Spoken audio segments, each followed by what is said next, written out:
Blog Talk Radio.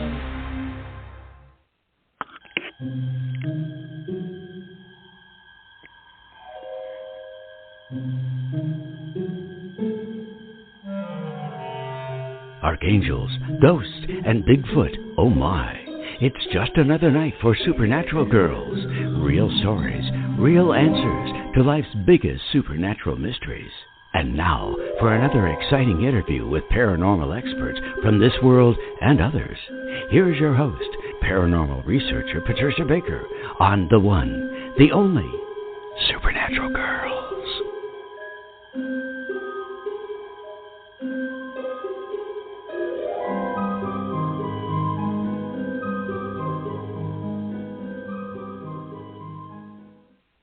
Welcome, everyone, to another exciting episode of Supernatural Girls Radio. I am your host, Patricia Baker, and it's almost October. Oh, my God, September 27th. PK, you're going to help us usher in October? What's going on with the numbers? Oh, it's going to be fun. The thing I want everybody to do, if they want to know what their personal year is going to be as of next month, and that is the start of our whole new 9-month cycle, 9-year cycle situation. If you will add your month and day of birth together and reduce it to a single digit, and to that you can add the universal 8, of which 2024 will be. That will tell you what your personal year is going to be. So for those that end up with a 1, then they're going to be in a 9-year. If it's a 2, they're going to be in a 1-year. And if they work with that, that will tell them exactly what year they're going to be in. That will make all the difference in the world, because if they're going into a 1-year, it's about fresh starts and new beginnings. If they're going into a 2-year, it's all about partnerships, relationships. If they're going into a 3-year, it's about creativity and communications. If it's a 4-year, put your dungarees on, you're going to do nothing but work. If it's a 5-year, there's a luck factor to it, and that's the kind of time you might want to take a flyer on something that has a drawing to it, a little chance to win maybe. Better in a 5 than any other. But if it's a 6, it'll be about family-type situations. The 7's about our spiritual side, learning and teaching. The 8's about our money, making money, putting things in control. And the 9 says it's what we're going to do for the world at large, or what the world can do for us if we're kind and caring for others. So add your month and day together. When it reduces to a single number, add that to the 8. And starting September, as we're finishing things up and stepping into October, it'll show us what our new year is going to be about. So from October 1st until the end of September of next year, that's the year you're going to be working on. The situations, good, bad, and ugly, every bit of it's going to be there. So know where you are so you can make the most of it and get the best out of it. Just thought that might be a good testing point. And if you have a question, you can always send a little tidbit to me on my website. If you have a question that you're not sure how to get to what your personal year is going to be, let me know, and I'll be happy to answer it for you. So that's my thing for what's coming up, folks. Okay. We all have the chance to learn a little bit more about ourselves with the challenges that we may be facing. So thank you for that, PK. Yes, well, I the know. 8 years is all about our money. I don't care how we get into it, whether it's lack thereof, working at getting more, or adding to our job, whatever it takes. The 8's about our finances. Okay. Well, knowing that, I'd much rather talk about our topic tonight than finances. So. I would too. Gosh, really. Yes, we can understand, for sure. I know. This we can relate to, right? So we have a very special guest on tonight. I don't know how we haven't had him on at least a million times before, because he knows everything about our favorite topic, UFOs, and the paranormal, and how they meet, the nexus point. We want to hear all about this from Preston Dennett tonight. Now, he's the author of a book called Humanoids and Strangeness. Now, he's also the author of 30 other books, my God, and he is a MUFON investigator.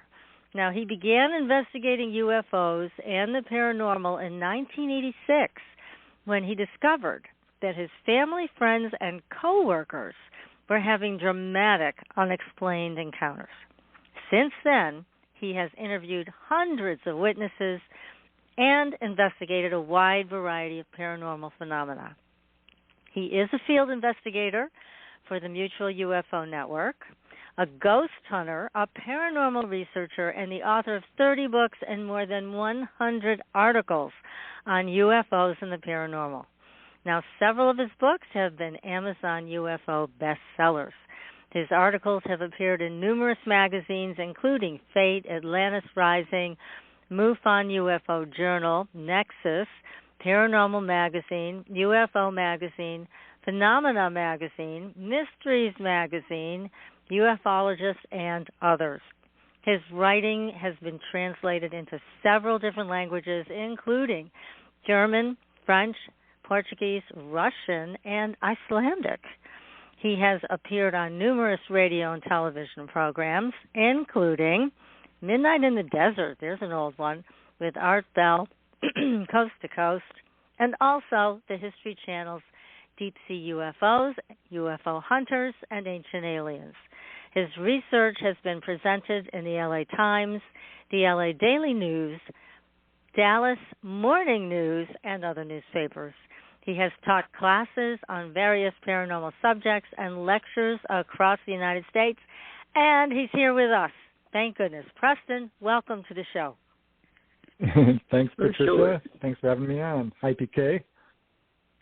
I'm delighted that you're here. Oh, God. Fabulous. So excited. Yes. Awesome. You know so much. We're going to be picking your brain tonight because you've had so many interviews with people and experiences within your own family and coworkers too. So tell us what we know a little bit about what pushed you into this field. Did you want to solve the mystery? Is that what started it? Well, that came along at some point. No, I hated UFOs. I mean, I really did. Really? I did not believe it. Yeah. I thought it was a ridiculous subject. I just didn't believe in it. I really didn't. You know, How 'cause funny. I was very into science. Yeah. And I thought, stars are just too far away. You think you saw a UFO? You're sadly mistaken. Go away. It's a hoax. It's a hallucination. It's a misperception. So I bought the government, lying. They definitely brainwashed me with the cover-up. Until, and I'm so thankful. Yeah, it was 1986, and I was pretty young, 21, and heard a report on the news, November 17, I'll never forget it, about a sighting over Alaska. And this news report was very brief. You've probably heard of this sighting, the Japanese commercial airline. Oh, yes. Yes, that was a big one. Torochi. Yeah. So they just kind of joked about it on the news. I later found out what an amazing sighting it was. But they did show the picture of the pilot, Kenju Torochi. And I thought, wow, that poor man. He is probably throwing his career away because only an idiot would ever report a UFO. Which, in a way, is kind of true at that time, certainly. Yeah. He did lose his job. Or they grounded him. Definitely. Yeah, but I remembered that my older brother, Mark, I had 3 older brothers, an older sister and a younger sister, so we're a big family. Yeah. And my older brother, Mark, had come running into the house one day. I was probably 14 or so. And he says, I saw a UFO. And I just kind of looked at him and shook my head and didn't listen. But hearing this report on the news, I asked him about it. I'm like, Mark, what did you see? And boy, did I get a shock, because now I was ready to listen for whatever reason. And he described this amazing sighting. I mean, it was close up, a metallic object, plastic saucer, colored lights, a dome on top, the whole deal.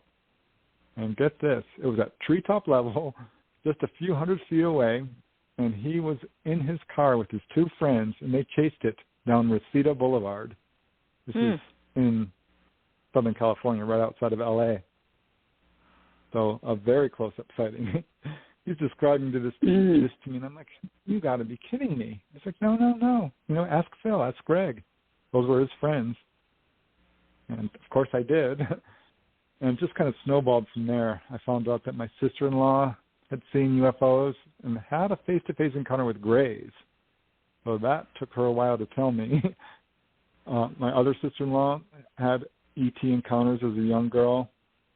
Turns out Mark's future wife.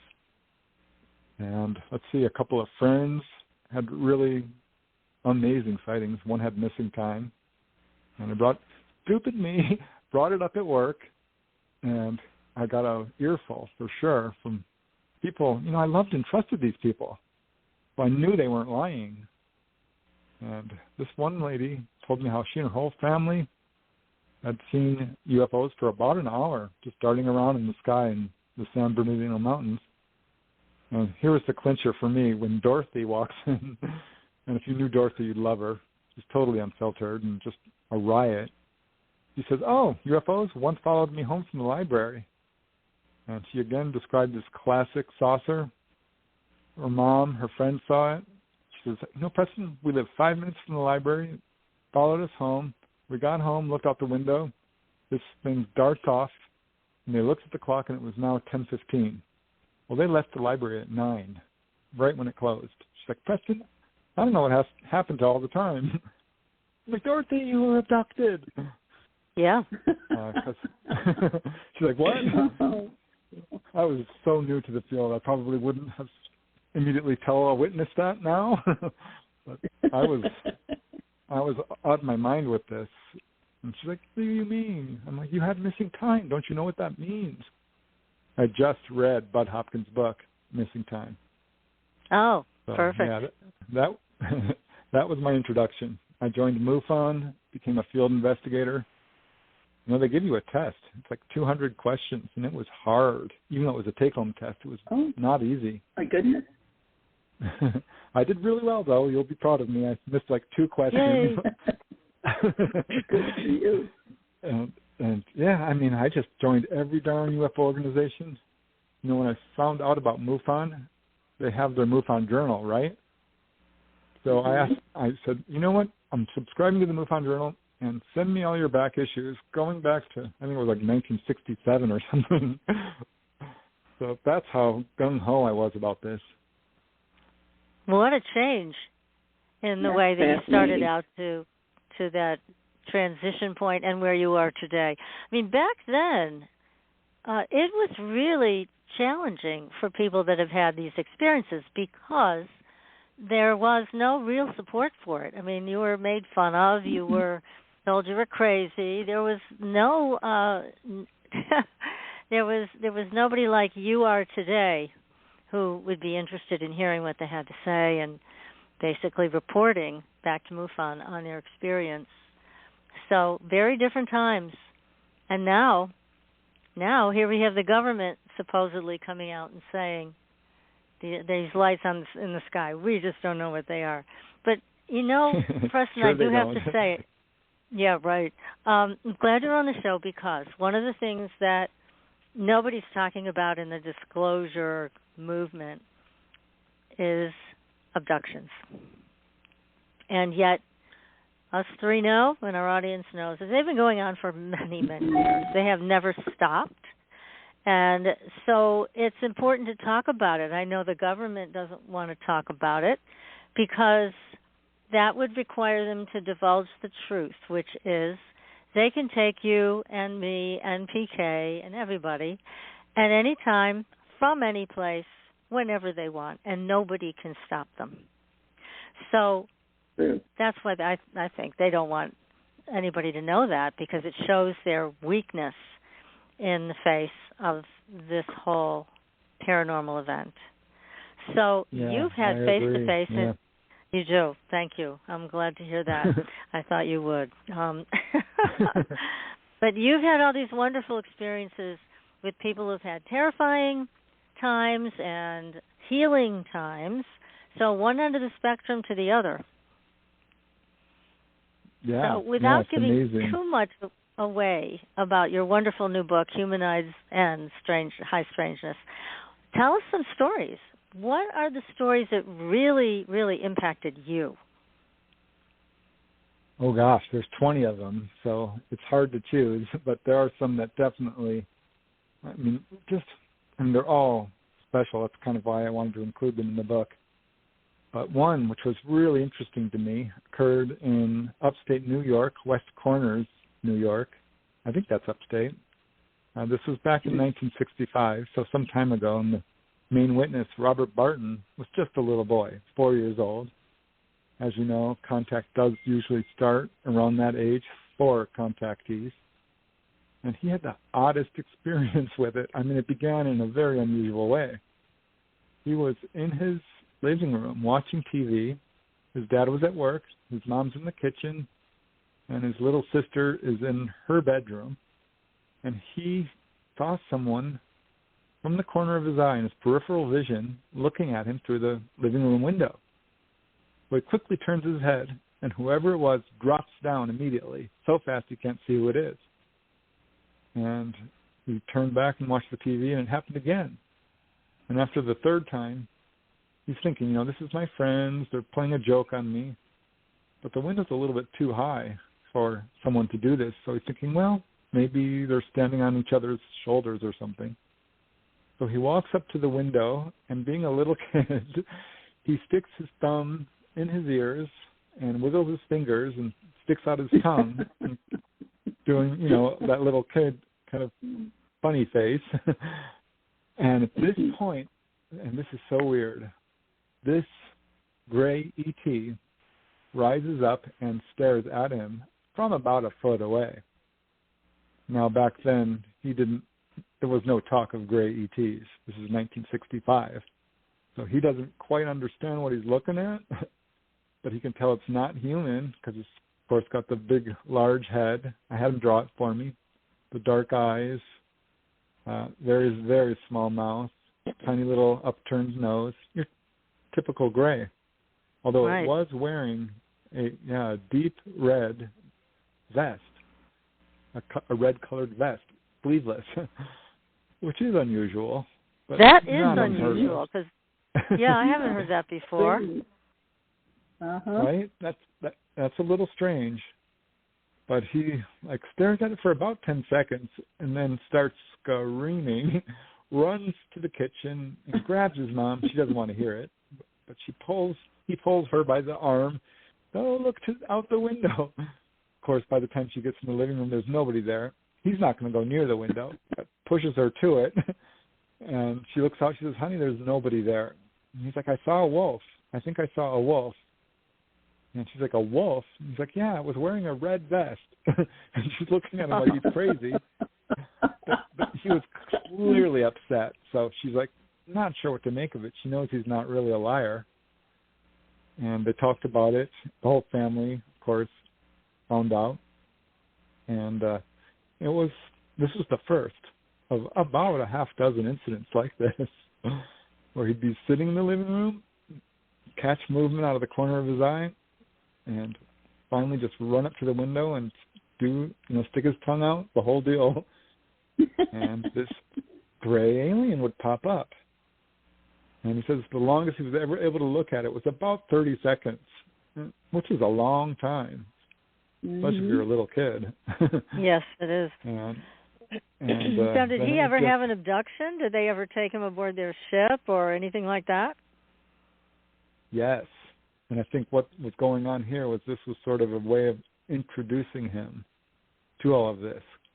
Because his little sister was saying, Robert, I saw, or called him Bobby, I saw a alien come out of your room. It was holding a little rod, and it walked up to me, and she tried to run for the door to get Mom. And, of course, it zapped her and carried her back into the bed.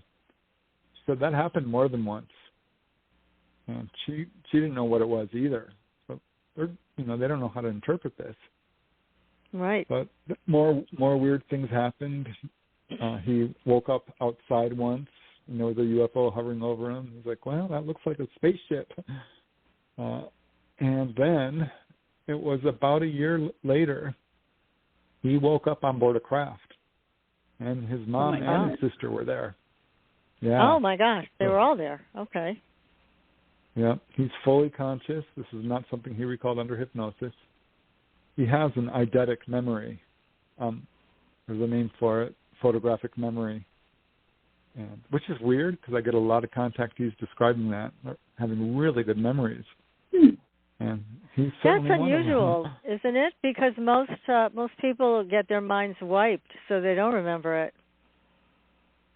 Yeah, but I think if a person has a photographic memory, that gives them an edge, and this is perhaps why he was able to remember. I'm speculating That's interesting. Here.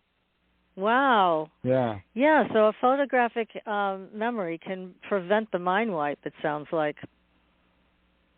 I think it might, because I've got several other cases like that. Yeah. But, long story short, his mom was in a trance. His little sister is really, she's 3 to 4 years old, just crying her eyes out. And they were escorted by Grays down this curved corridor, and they took his mom and his sister into a room, and he started to follow them. And they said, no, you go into the next room. He's like, I want to be with my mom. And they said, no, you can't. You have to go into the next room. We'll take you to her when you're done. And they took him into another room and physically examined him. He says it wasn't really that scary, just a little unpleasant. And they said, could hear them talking. They were talking about his health condition. And they said, well, there's a problem with him. We're not sure if he's good for the program. And he thought, uh-oh, what does that mean?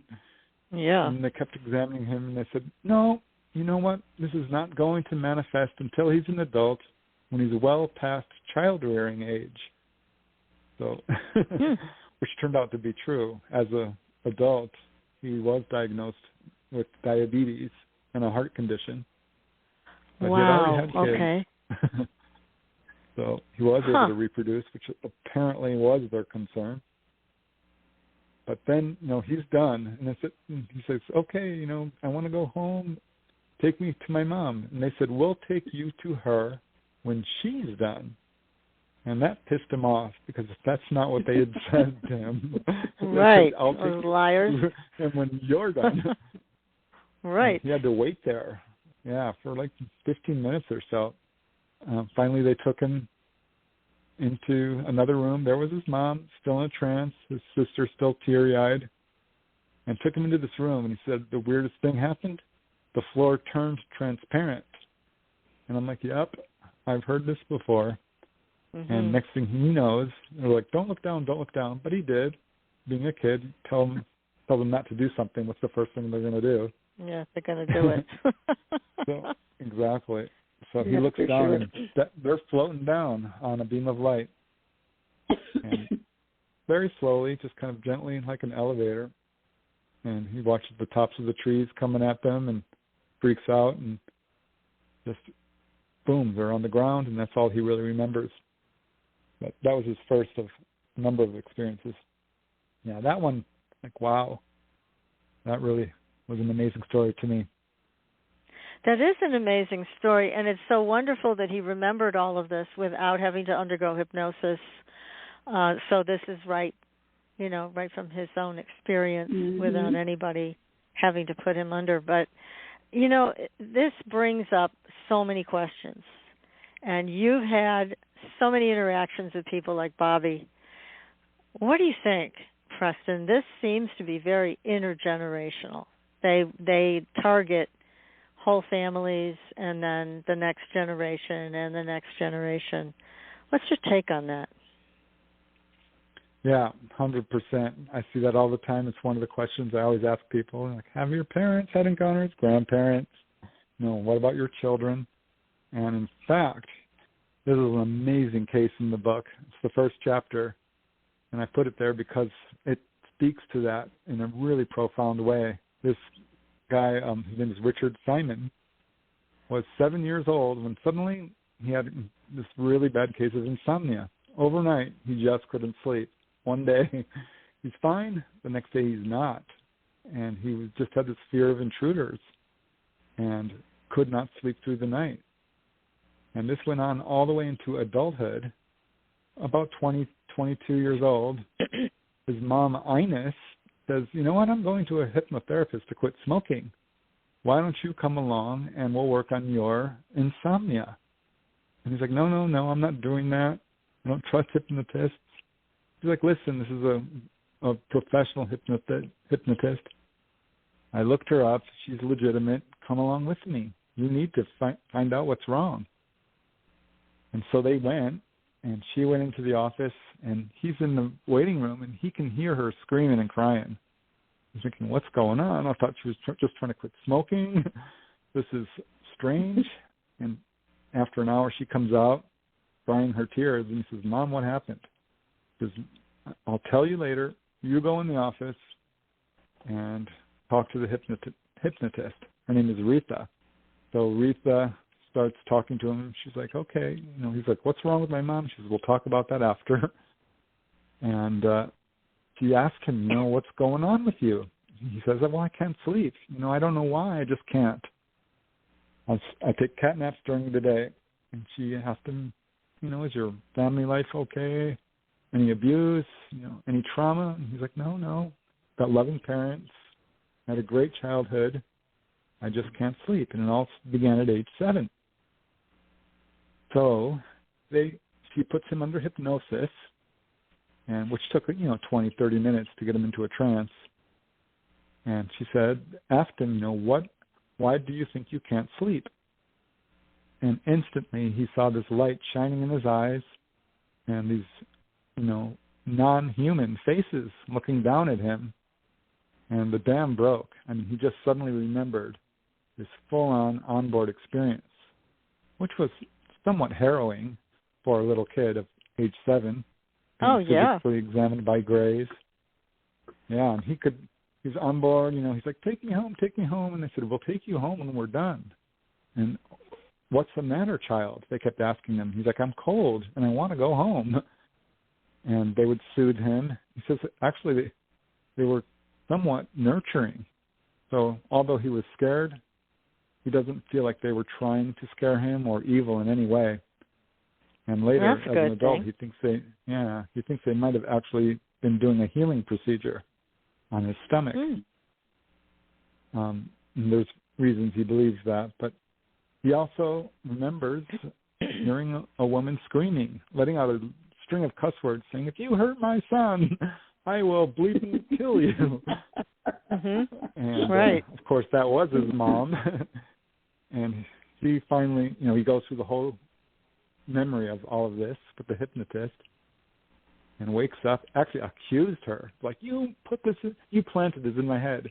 He called her names. He was mad at this hypnotist. And she says, listen, calm down.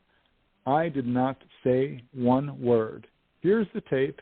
All I said was, what is causing your insomnia? I did not lead you in any way. You remembered this. And in fact, so did your mom. You should talk to her. And of course they did. They compared notes, and what they recalled was exactly the same to how many little Grays there were, another taller Gray, and another very tall being. And that's not unusual either, is it? That there's different size aliens on board, because we've often heard this. They have the short Grays, and then they have some tall ones, tall whites, or something else. And then other people have talked about the mantis, and they're in the background. But it sounds like it's all, it's very similar, a lot of these abductions. Yeah, and that's how you know that this is not made up, because these are people who don't know each other. There's little tiny details that are perhaps not super well known, like the tools they use and the clothes they wear and the interior of the UFO and just little things like that. Yeah, but exactly. What was so interesting about this case is his mom, Ines, turns to him and says, honey, when I was 7 years old, I had an encounter. I never told you. But she had seen a little being when she was in the barn of her, home. I think it was in Kentucky or Arkansas or somewhere. And so he grows up, gets married, has kids. His child is 7 years old. His child, Sarah, and is playing with her Barbies and comes running into the living room and says, Daddy, Daddy, Daddy, I need to talk to you. And he's like, not now, honey, I'm watching TV. And he was watching a show about ETs and Greys. And she's like, no, Daddy, it's important. It's really important. And finally he turns to her and says, what? And she points to the TV where there is a Grey. And she says, Daddy, that's what's coming into my room. That's coming into my room, that monster. Oh, my goodness. Poking me, yes, poking me in the nose. That's why my nose keeps bleeding. She was having these severe nosebleeds. What a horrible thing, too, because as a parent, you really want to protect your children from harm. And having your daughter come running into the room and telling you this after you found out your mother had this experience and now you had this experience and now your daughter, I mean, he must have been beside himself with worry and concern. Oh, yeah. And I think this is probably one of the number one complaints. One is the loss of control. Like, I don't feel like I asked for this. And the other is, this is happening to my children. And people are very protective, obviously, of their children. So, yeah, he actually wrote to Whitley Strieber, and he said, listen, this is generational. This is a pattern. But wait, it gets even more crazy because she grows up. He gets married. His 7-year-old daughter is now a full-on adult and this was just a couple of years ago, she had a child who grew up to age 7 and started saying, Mommy, there's a monkey man looking in my window. Oh, God. Jesus Christ. Here we go again. Yeah. So this is 4 generations. So this got 4 no generations, hair. and you can't stop it. There's nobody on this planet that can stop it. They're just going to do what they want to do.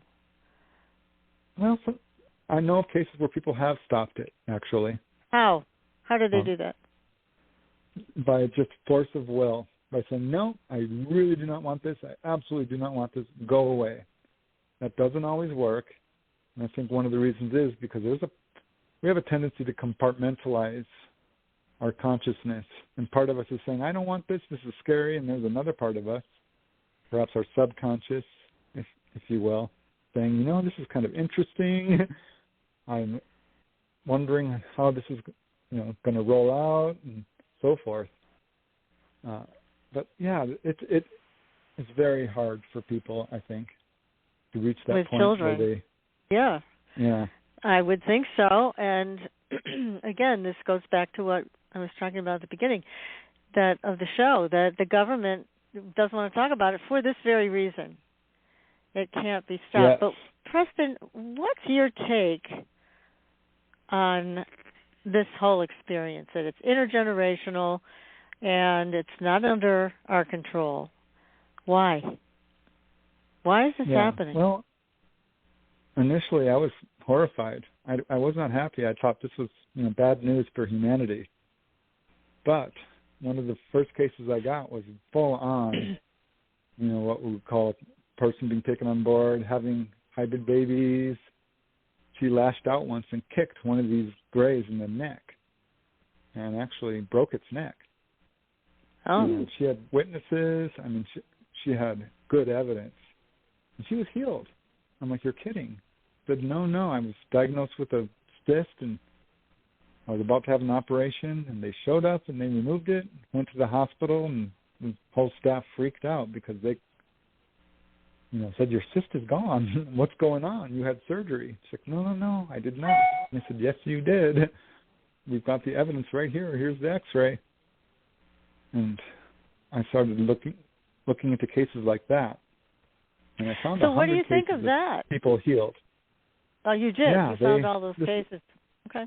Yeah, this is one of their goals. This is one of the reasons people are taken on board. And I started to take another, more objective look at the onboard UFO experience.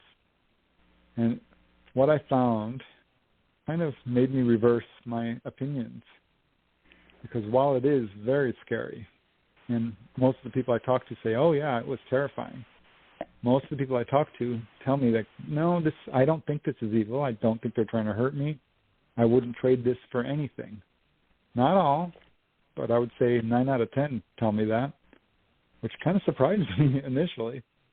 Yeah. So I took a deeper look at this, and the scariest, worst part I hear is the physical exam, which is understandable. No one really likes being poked and prodded anyway.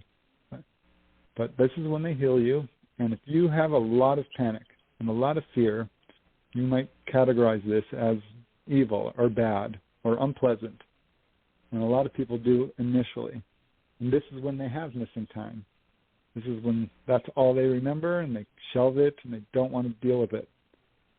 But then they start having more experiences, and their memory comes flooding forth, and they start to have fully conscious experiences, and they realize, like, okay, because what happens is after they examine you, they start to talk to you, and they will give you messages, and they're really profound. I mean, they really are. They talk to people about, well, generally speaking, it's a couple of categories. It's warnings against nuclear proliferation, warnings against greed and corruption, war and aggression, pollution, the destruction of the environment.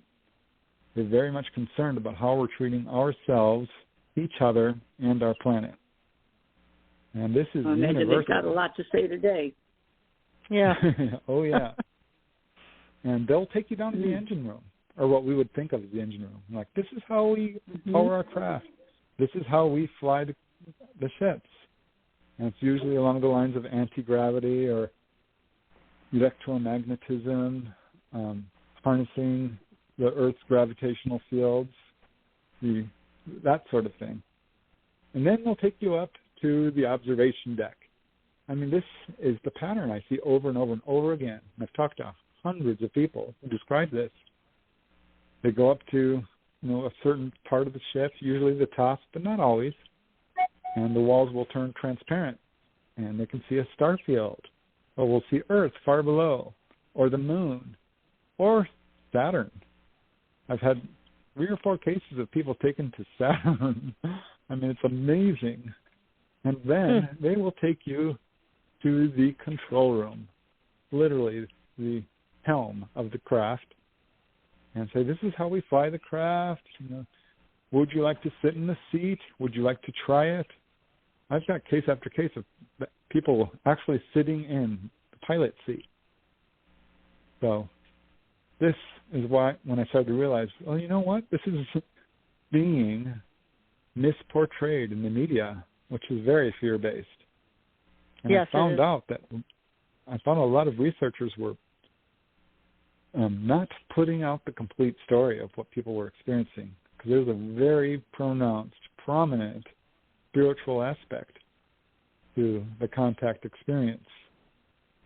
And this is where the paranormal comes in, because I'm like, oh gosh, I have to start researching ghosts and mediumship and levitation and precognition and healing, because this is what the contactees are reporting. Following their experience, they have a huge psychic awakening and start seeing ghosts or shadow people or past life recall or having out-of-body experiences or being able to do healing. I mean, it's off the charts. That's a rule. That's not an exception. This is almost always part of the contact experience. So, I'm kind of rambling here. No, you're not at all. I mean, it's positive. We've heard this also from a number of abductees, but then there is a difference we've been hearing about between the people that have had experiences in North America and other places around the world, and then the people that have them in South America. The South American experiences are a whole different thing, right? I mean, they can be deadly. Well, yes. And I really wondered about that. Because in this new book, I interviewed a guy from Argentina who had an amazing healing experience. It was wonderful. I interviewed another guy from Peru, another really wonderful experience in the psychic awakening, the kind of pattern I normally see. But then you get the Colares, Brazil series of incidents where people were allegedly killed or died after being struck by a beam of light. You know, the chupa chupas, they called them, because they were basically getting radiation sickness. And that was one example. And some researchers think that may be what we would call MILABs, government operations, which are basically false staged encounters made to look like it's ETs doing it, when it's not. Now, I can't say for sure I can't say for sure all of that is what's going on. But the more I look into it, you know, that's what it looks like to me, because there does seem to be an ET threat narrative being put forth by our, I'll call them our governments. It's not really the standard government as we think of it, the secret government. Not anymore. Yeah. Yeah, everything is now dark and foreboding. But, but we've heard, you know, that the South American experience is at times very unpleasant, whether it's one of ours that's doing it or one of theirs. But, some really horrific reports have come out of South America, and some good ones, like you mentioned. I mean, Peru has a long history with UFO sightings and alien beings even living there. So, there's a lot to be said about that, but there did seem to be a big difference. And, again, so much to consider. We've also heard a lot about these beings are actually from our future. What do you think about that? I looked into that, and I scoured the literature, because I don't have any cases personally of ETs, you know, saying, we're you from the future. So I'm going to say no on that, because while you can march out a few cases which might support that, it's just a few. It's cherry picking and shoe fitting, and I just don't think there's enough evidence to support that. I will say that ETs do appear to have the ability to time travel, at least to a certain extent. I think it's a little bit beyond our own understanding, but they can go to the past, because there's cases of that, or pull people out of the time stream and do what they do and pop them right back into their room minutes later. But I don't have any good evidence, or I can't find any good reporting that these are us from the future, or even aliens from the future. So I'm gonna. That's my assessment based on my research and what I've reviewed of the literature.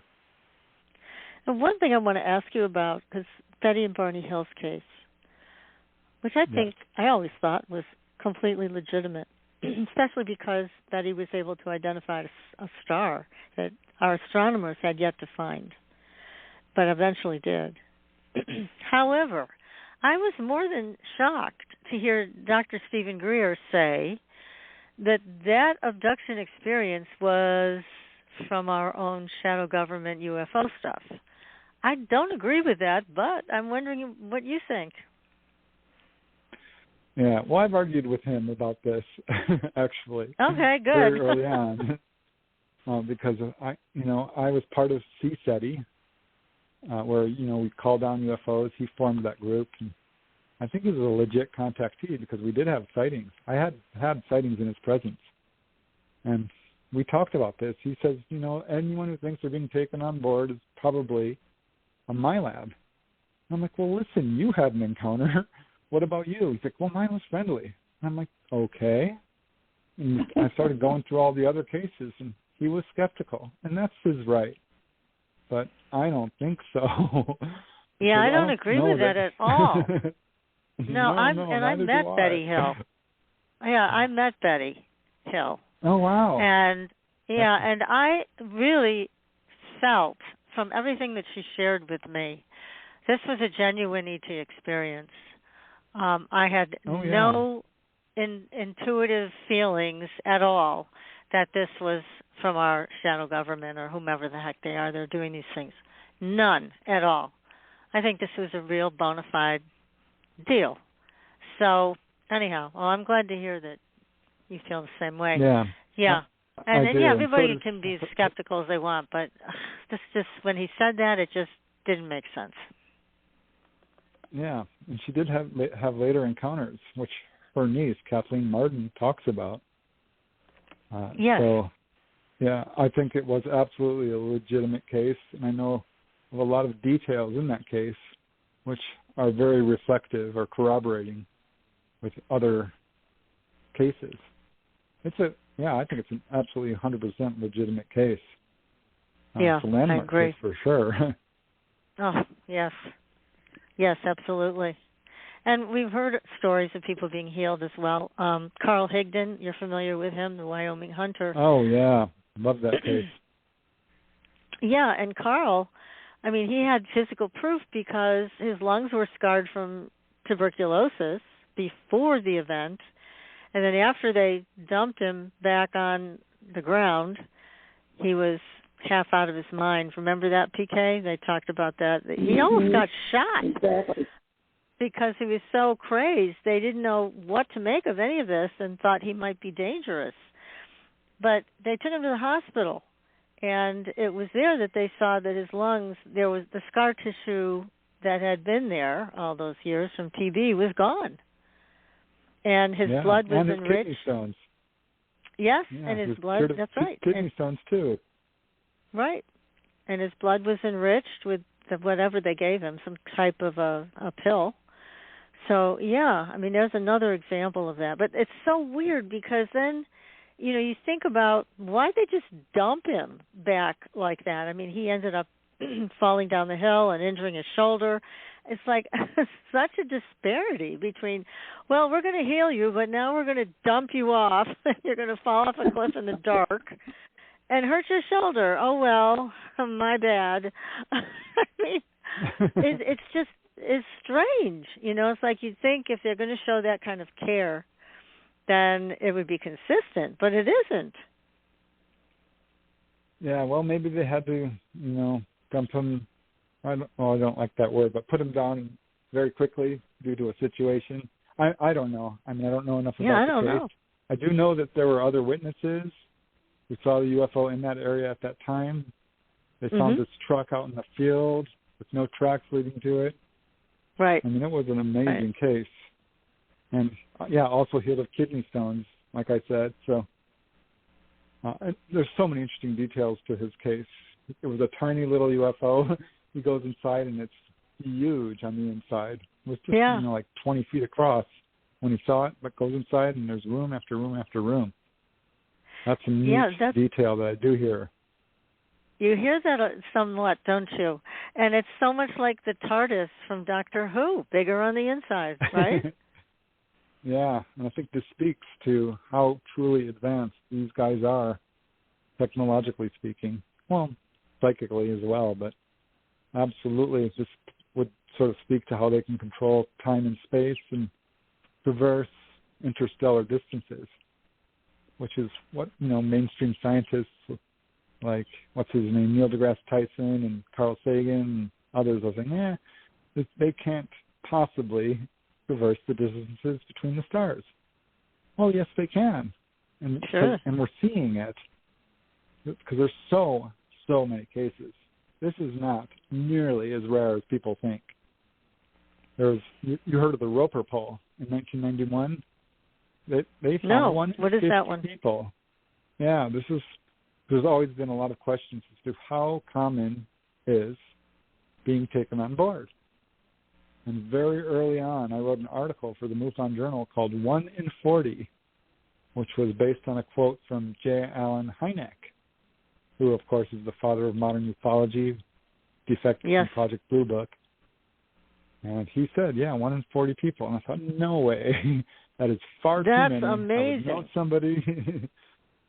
And I surveyed all the researchers I could find, from, Bud Hopkins to David Jacobs, Jacques Vallée, all of them. And they were all basically saying, this is an invisible epidemic. This is far more common than people realize. And so I wrote that article for the MUFON Journal and sent it off, and they published it, to my delight.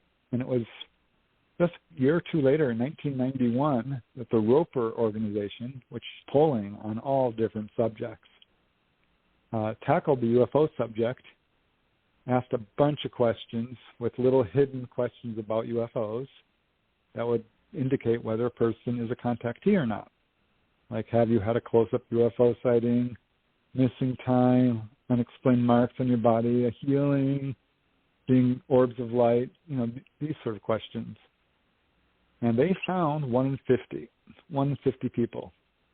So can you imagine? That's millions upon millions of people. We all know someone who's had this experience. I did not know about that. Oh, my goodness. PK, did you know that statistic? I'm just mind-boggling to what you're coming up with. Incredible. Jeez. Yeah. And again, Incredible. Here's our government not being willing to talk about any of that. It's all about, look at these lights in the sky we have videos of. Who cares? I mean, let's talk about the people that have had first-hand experiences. Oh, it's infuriating when I hear NASA saying, we've collected some sightings, but we're not sure what this is. Let's pick up a UFO book. Honestly, God, what is wrong with you? Yeah, we just know at this point they're lying. Yeah, they're talking about lights in the sky. Who cares? Yeah, look at the landing trace cases. There's thousands of them. 3,000, 4,000, 5,000. Well, there's much more than that. But really good, legitimate, well-investigated landing trace cases. And like you say, why aren't they talking about contactees? Not one mention of Travis Walton or Carl Higdon or any of these guys. Betty Andreasen, Whitley Strieber. Oh gosh, who was the guy? Charlie Hickson and Calvin Parker. Right. I talk about them. Right. Man, oh man. Infuriating. I know.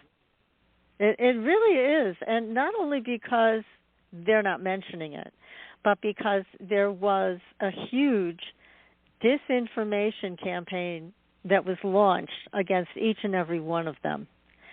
And they did so much to try to discredit them, to try to intimidate them. I mean, they went to Travis's friends and tried to pay him off. Offered him money. I heard about that. To make Travis look bad.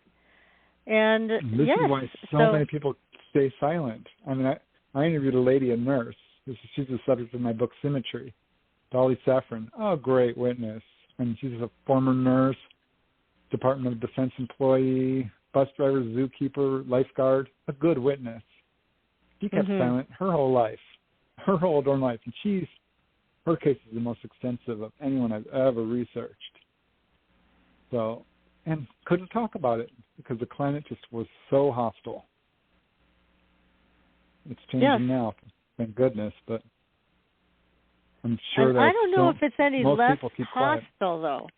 Yeah, I don't know if it's any less hostile. I think maybe they've changed the game because you know about the case in Las Vegas, recent one, where the people said they saw the tall aliens in their backyard, they saw the UFO in the sky, all of that. Now, their tactics apparently have changed. Instead of trying to discredit them, they just pay them off. Now, I heard this, I can't say if it's true or not, but I did hear it from a reliable source, that the people who did witness it were paid off a lot of money to never talk about it again. So that's what my contact told me. That was all over the media and that disappeared, and I was hoping that it would at least get legitimately researched, but they don't want it legitimately researched because it is legitimate, apparently, and that's why they don't want anybody saying that it is. Again, the government is so paranoid because they don't want to look like they're without power here. They want to own this, and you know that, we know that, as they want to keep a stranglehold on the information. And anybody who is releasing information that they don't want, they're going to deal with them one way or another. Now, they used to, in the past, threaten them, like they did with all the descendants of Roswell. They even threatened their grandchildren, right? Now, it looks like money talks. So they're just flashing the big dollars at these people and telling them to just shut up and we'll pay you. So I think that I don't know if that's an improvement. This whole situation. Yeah, I know. Scary. I mean, I don't know. Is it any better that they're paying them rather than threatening to kill them? I don't know. Either way, they're keeping these people are afraid to talk. I don't know what's so hard to tell about telling the truth. It's really easy, actually. That's Just exactly. tell the truth. I agree with you. Why are they so afraid of the truth? Yeah, well, I think it comes down to greed and power and control and controlling the narrative. Honestly, I think these recent steps towards disclosure, and I put that in quotes, disclosure, because it's not. No. Is only because they want, they have to. They're starting to look absolutely irrelevant, unbelievable, not credible. There's enough evidence now in the public arena. Disclosure, in a sense, has already happened. I mean, how much evidence do you need to say that this is a real subject? It's there. They know it. We know it. So that's why I think they're saying, okay, fine, we'll look into it. And here's some sightings. One's a balloon. Oh, God, we need to stop looking to them for answers, because we're not going to get it from them. We don't need any answers from them. They'll never. In fact, we've had people on the show from the military that have said that their contacts have told them they will never tell us the truth, ever. I believe that's true. They won't.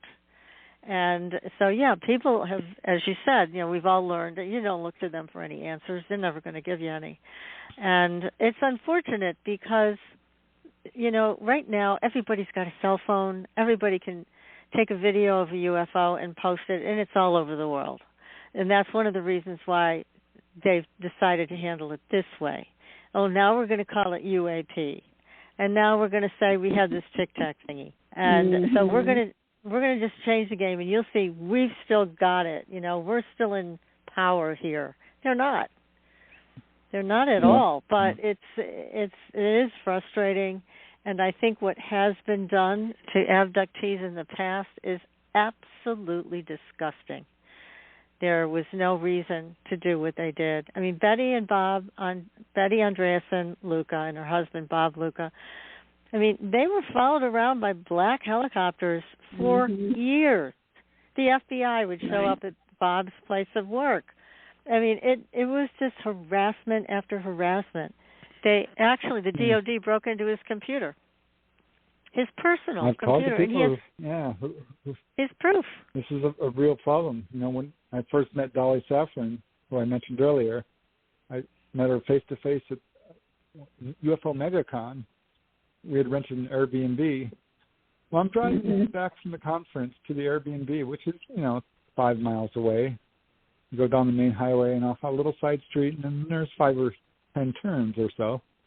Well, we're being followed. And I told me, I think we're being followed. Because I was, don't want to be paranoid, but after the third turn, and this car is still right behind us, I'm like, And sure enough, they followed us right to the Airbnb. And then as we're walking in, they blocked the driveway and glared at us. Who does that? I know it. Good grief. She's like, I'm telling you, this is because she already provided proof to me. But I've had so many cases of this. That other lady I told you about who had her cyst healed? Yes. Someone came into her apartment and stole her hypnosis tapes. Not her stereo, not her money, the hypnosis tapes. I talked to another guy in upstate New York. I said, I always tell witnesses the first thing you need to do is just write everything down in a diary. This is very therapeutic. It will help keep things straight. It will make sure that this is recorded because there are some memory issues with UFO encounters. Always write it down. So he wrote down all of his experiences, put it on a manila envelope on the mantle. Someone broke into his house and took that. Oh, for heaven's sake. Yeah. He called the police, and the police are like, well, we can't help you. It's not valuable. The valuables were taken. He's like, it's valuable to me. Yeah. That's right. And somebody broke in. I mean, that's the bottom line. Oh, gosh. It is just, it's so frustrating. And again, a lot of this is why people still keep their mouths shut about it, even though the climate has changed to a certain degree. It still is troubling that there isn't enough support for people that have these experiences to share them. But a lot of brave souls have done it. Well, gosh, you should, I get calls from people, they contact me a number of different ways. But when I interview them, often they'll say something like, I've never told anybody this. My wife doesn't know. Right. My husband. I've not told my family. I don't have any history of mental illness. Got a good job. I don't do drugs. And they go through all these caveats, like, just please believe me when I tell you this. Right. Sometimes these are grown people who are reduced to tears just because they want some answers. They want someone to talk to. More, I've written a lot of books on this, but most people don't end up in my books. I'm just there to, kind of help them through this experience. There's, like you said, not a lot of resources or recourse for people. Such a shame. Yeah, Bud Hopkins did provide a lot of support for people when he was alive. I mean, he did groups, as you know, support groups for people. And there's a few others that have done the same in terms of like a therapeutic group. But again, you run the risk of government surveillance and threats to your life, your family, etc., in the past anyways. So, yeah, it's unfair. I mean, not only do you end up questioning your own experience and your own sanity, but you have everybody else doing it for you, and then the government coming down on your head, tailing you and intimidating you. So it's just a horrible thing all the way around. David Hopkins used to say, there is no upside to sharing your experience. And that's true. Yeah, well, I'm not going to completely agree with that because I think it is therapeutic for a person to talk about it.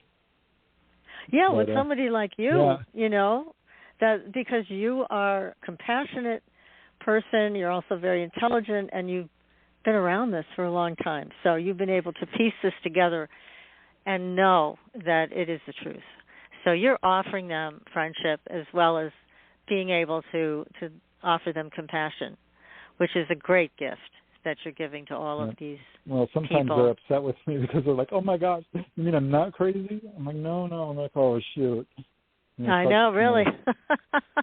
I was talking to one guy who was, a very left-brained lawyer, and he was describing a sighting. It was clear to me he had missing time but did not know it. And I had to kind of lead him to that. I'm like, well, listen, where were you standing? And then where did you find yourself? And what time was it? And he started to get this horrified look on his face. He's like, oh, my God. I don't remember all of this. I'm like, it's okay. It's okay. You're here. You're fine. They're not here to hurt us. I think it's the opposite. There's no evidence they're here to take over. That's absolute disinformation or misinformation or fear-based thinking. And, I let him. He later called me. He's like, man, I can't thank you enough. You really helped me through this. But, it's weird because a person has an encounter, and they go through all of that, and then they go through the triple whammy of, like, telling people and being ridiculed or disbelieved, and then even harassed by government folks. It's ridiculous. It's not acceptable. It's awful. Yeah. It's really horrible. And if anybody has the slightest bit of paranoia, it's going to grow exponentially with an experience like this.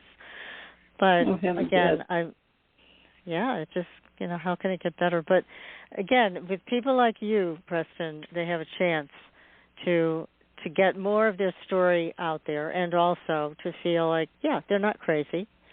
And you're also able to point out things that they missed, like the time element, that they were taken aboard or they were somewhere else. And that's important because I was a therapist for so many years, and anything that's hidden, any secret that we have from ourselves, including any kind of a mind wipe that may have happened, that is going to affect you forever until it comes to the surface.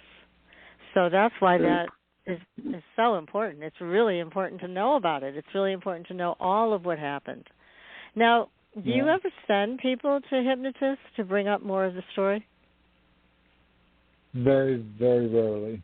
I don't generally recommend it unless a person has had a very clear-cut case of missing time and they're dead set on finding out what happened and they're suffering from crippling anxiety.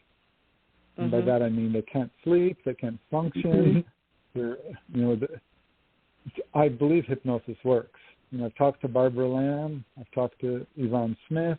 I've talked to Bud Hopkins. There's no doubt in my mind that used correctly, it's a legitimate tool, which is used by law enforcement and therapists very successfully. But studies have shown it to be unreliable when used incorrectly. It is controversial, which is why in my books, I would say 9 out of 10 cases don't involve hypnosis.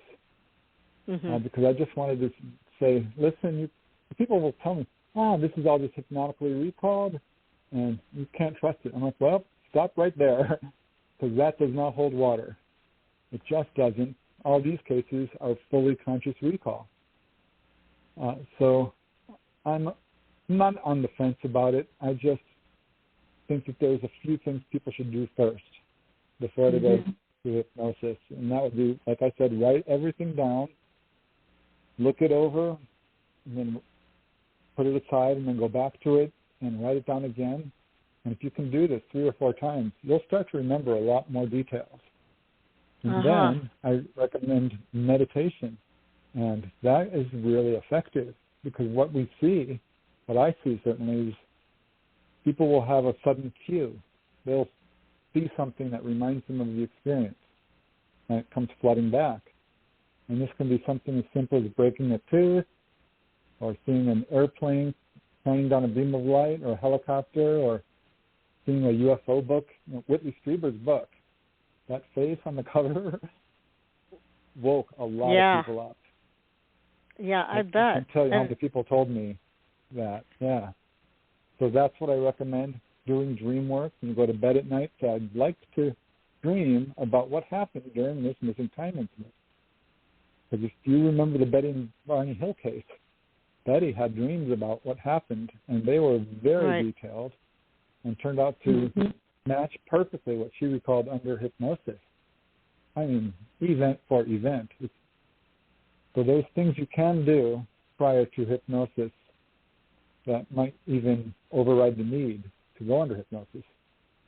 So, I think it works. I have rarely recommended it, but those are good suggestions. Yeah, that would be definitely. You're very balanced in your description of what you're telling people is a better way to handle things, and it makes it so much easier because it's so natural and normal feeling when you put it the way you do.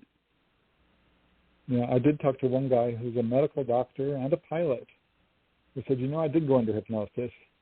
And it's not that he regretted it, but he thought, I remember what happened. He was pulled on board, examined. In another case, he was just kind of put to the side because it was his friend who was apparently the object of interest.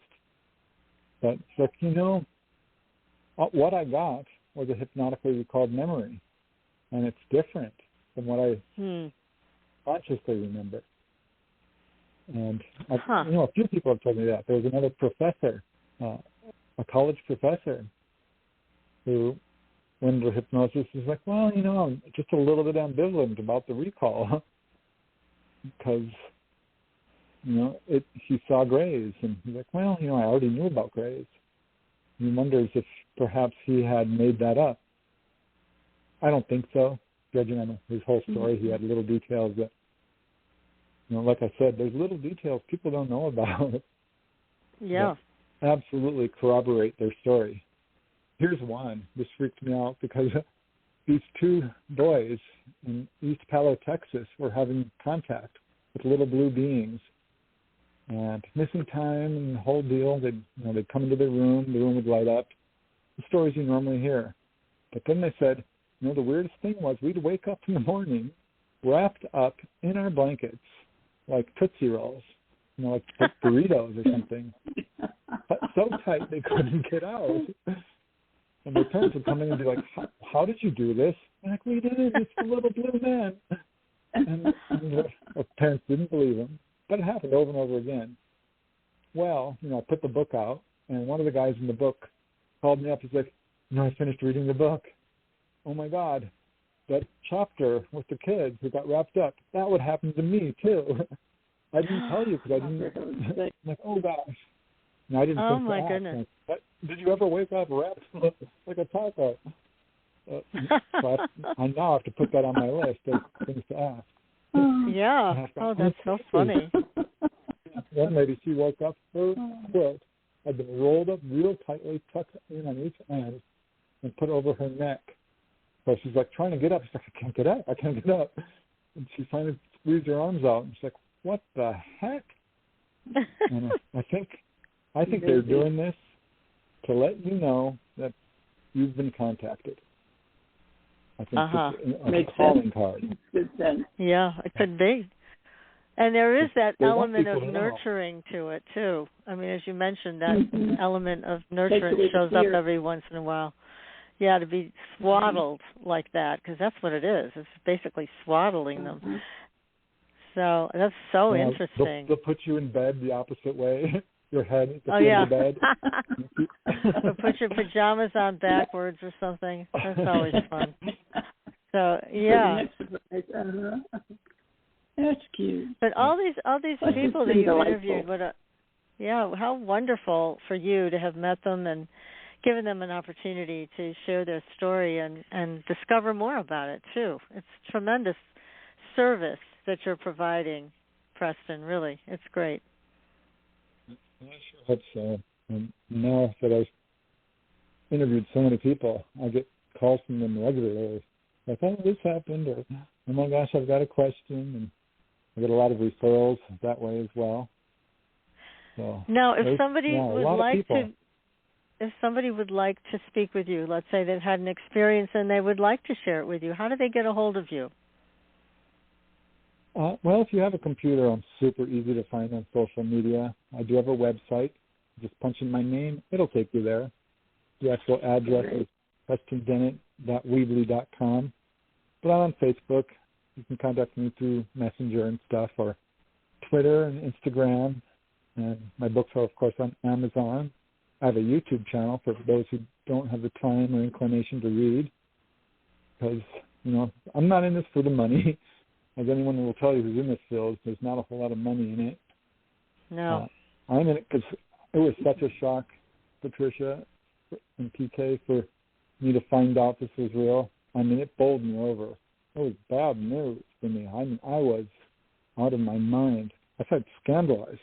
Like, why aren't they teaching this in school? What? There's a cover-up? My tax dollars are being spent to make people look like idiots? Ooh, I was mad. Yeah. So, yeah, I am definitely all in on this. And if anyone wants to contact me, whether they've got a question or a story to share or comment, feel free. This is an important subject, so I really appreciate the opportunity to talk about it. Well, Preston, we just have enjoyed knowledge. Oh, yeah. And this has been great. Yeah, this has been a wonderful evening, well spent with you. We'd love to have you back also. So we're going to be talking to you about scheduling you again. I mean, you have so much to offer with all of your experiences and knowledge, and it's just great to have you on the show. So we'd love to have you come back. Oh, that would be awesome, because we didn't even get to touch, USOs or schoolyard encounters or I know. We've got to go there because we haven't had anybody talk about that. So definitely I'll schedule something in the near future. And everybody, the book that we've been talking about tonight is Humanoids High Strangeness, and it's been written by Preston Dennett. It is a very, very good book. It is extremely well written. Once you start reading it, you won't want to put it down. So definitely get a copy. It's going to be worth your time and effort. Is it on audiobook yet? Not yet, but it's being worked on. Okay, good. All right. Well, Preston, thank you again, and we'll be in touch. And until next week, everybody, you stay safe, and we'll have another great show for you next week. Until then, we'll see you on the Blue Highway. Good night, everyone. Good night. Thanks for listening. Tune in next week for another radio adventure with Supernatural.